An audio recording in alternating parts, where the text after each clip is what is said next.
Academy of Lost Souls by K.N. Lee, copyright 2019. From Chapter 2. The crunch beneath my boots was too loud in my sensitive ears, but it didn't stop me from pushing forward. The forest was thick and dark, with tightly knit trees clustered together. Some of the exposed roots made it difficult to navigate the forest floor, but my sight was better than any human's. I could see the lifeline of the trees and everything around me as I crossed the forest with ease. The dim light that surged through the tree roots and sleeping animals was enough to light a path for me, one that led to a small wooden house the size of a miniature playhouse for children. Ivy grew along the dark wood, and I decorated it with flowers when I'd created it. I settled onto the ground before it and gave it a little knock. Out of the front door came a small fairy with thick black wings, dark hair, and big eyes the color of the sunset. "Orion," I said, pleased to see his little face. He peered up at me through shiny hair and frowned. "Up a bit late, aren't you?" Shrugging, I glanced toward the sky. "Night is when I'm most at home." "The stars," he said, and I nodded. "Yes, exactly." "What brings you to my part of the woods?" A shrill cry broke out in the quiet of the forest, a cry from the direction I'd just left from. An icy chill raced up my spine as I stood from my spot on the snow-covered forest floor.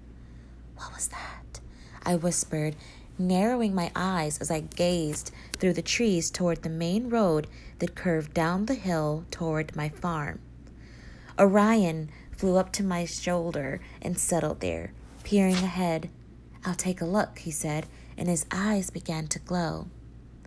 Those ethereal eyes landed on me after a few moments of quiet and the distant howling of the wind. "They've come," he said, his voice merely a whisper in the cold night. I knew it. I didn't want to admit it, but I knew they would come one day. The Council of Souls, the founding force behind the great Academy of Souls that loomed over all from its mountaintop series of castles and medieval buildings. I closed my eyes. A soft breath was released from my lungs as I prepared myself for what was about to happen. The war had taken much from me and my family. Now it would take me from what was left of them. The sound of trotting horses grew closer, and I opened my eyes to see glowing lights from the carriage. "I won't let them separate us." "I know, Skylar. All will be fine," Orion said. "Should I run?" I asked, desperate for an answer other than what was about to happen. He shook his head and placed a small hand on my cheek. "They'd find you, no matter where you'd hide." I knew he was right, even as the lights emerged from the trees and ran toward me. To my surprise, it wasn't a small army that had come to take me. It was one man, a young man with dark hair and glowing orbs floating around his body.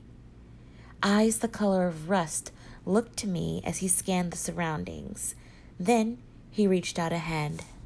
"Skylar, daughter of the traitors Victor and Kelsey Thornton. I'm Reese, seeker for the Society of Dusk." I stared at him and tilted my head, face free of emotion. I wish I cared. It took everything within me not to ball my hands into fists at the mention of my parents being traitors. Orion tisked, "Easy now, Sky." An amused smile came to Reese's lips, a smile that only angered me more.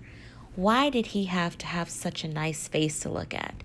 Why didn't they send one of the old bastards they liked to parade around whenever it was time to account for the poor souls in the district? This guy couldn't have been much older than his early 20s, dressed in a sleek black wool coat with golden buttons and dark slacks. He had a sword at his side, and he looked like he knew how to use it. It didn't frighten me. I could also wield a sword, amongst other things. "You've been summoned," he said, disregarding my retort. "For what?" I asked, frowning. He shrugged. Let's see, I don't know, he said, rubbing his chin with the back of his knuckles. Save the world, perhaps? Every inch of my body tensed. Despite my odd attraction to the seeker before me, I wanted to run. I wanted to gather my sisters and escape into the darkest part of the woods or a cave somewhere remote. I didn't want what fate had in store. I didn't want to save the world. The world had taken everything from me. Let it burn. Chapter 3.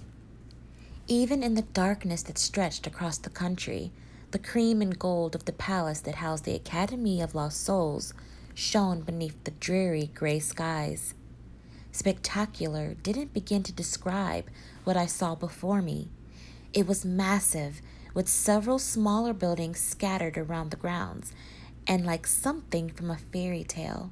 Gothic, but beautiful, there were several towers, a bridge that connected the main structure to the surrounding countryside, and glistening water in the distance. The river that wrapped around the back reflected the light of the brilliant white moon. I tried to imagine what it looked like with the sun shining onto it, how its rays would reflect off the golden plates and glass windows. Throughout the long journey from my farm to the old district, I'd pass the time by either staring at the handsome human before me to looking out the window at the threads of life force within the trees and vegetation. Once we came to town, I could see the glowing life force of sleeping humans inside of their homes. It must be very odd for normal humans to live without such beauty. When we arrived via battery-powered car, snowflakes and wind blew all around us. Reese stepped out of the car and reached a hand out for me.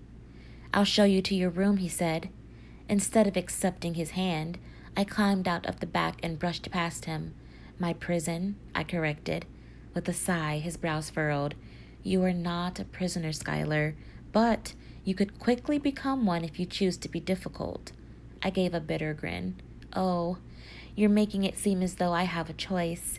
You took me from the only family I have left."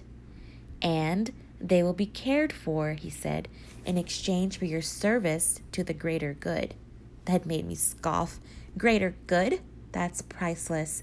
You want me to help the very people who killed my parents and brother?" "No," he said, stepping closer. He stood so close that our chests nearly touched, and I found the air in my lungs scarce as I tilted my head to look up and into his eyes. "You and the other recruits are the world's only hope for saving the planet. We have to get things back to normal, and with your knowledge and divine power, we can put the world back together." My smile widened, but hate burned in my gaze. "So you humans can screw it all up again. Brilliant plan." With that, I sidestepped him and began up the stone steps toward the large double doors made of brass. "Come on then," I said. "Show me to my room." I delighted in watching him purse his lips and join me on the platform. 2 guards waited outside the main doors with their swords sheathed and their polished armor. Thinking back to my ancient history books, I found it amazing how those with magic thrived off of life without the modern advances of the humans and were happy with the same weapons and styles of their ancient predecessor. How fitting it was now, in a world without the modern advances it had once prided itself with. Once we stepped inside, the air in the room wrapped around me with a reminder of times past. I couldn't quite place where I'd felt that sensation or when, but the familiarity left me a bit aghast. For a moment, I stood there completely still, gawking at the impressive open space before me and the 2 staircases that led to the higher grounds. Directly ahead was a long hallway that went through a room lit with torches and had walls lined with art. I shuddered and frowned as I struggled to remember something that felt important. Reese put a hand on my shoulder, startling me. I jerked awake, as if from a dream, and looked at him. "You all right, Skylar?" I swallowed and nodded. "Perfectly fine," I said. We walked into the quiet entryway, and I handed my coat to a meek young woman with large bifocals. She scurried away to a coat room, and Reese led the way. "You're on level 4, he said, and we began to ascend the winding staircase. I followed him up the carpeted stairs and glanced at the elaborate chandelier in between the two staircases.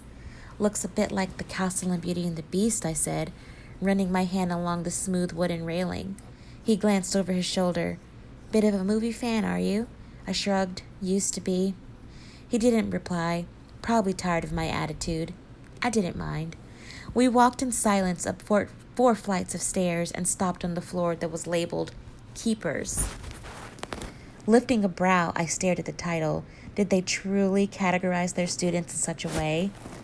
"Let's get you to your room before the sun rises. You're going to need your rest." "Very well," I said, and he led me to a room at the end of the hallway. Once inside, I sat on the single bed and stared at the moon from outside the narrow window. The room wasn't anything special, considering it was in an actual palace. The walls were bare, except for 2 shelves on either side, a small window, a closet, and a wardrobe. Sighing, I tried to ignore the scent of mildew and close my eyes. This would be home for however long. I'd better try to remember the positive. Exhausted, I closed my eyes and prayed the nightmares wouldn't come. Academy of Lost Souls is now available on Amazon, and it is free to Kindle Unlimited for a very limited time. Thank you for listening today, and I will see you guys in the next video. Bye.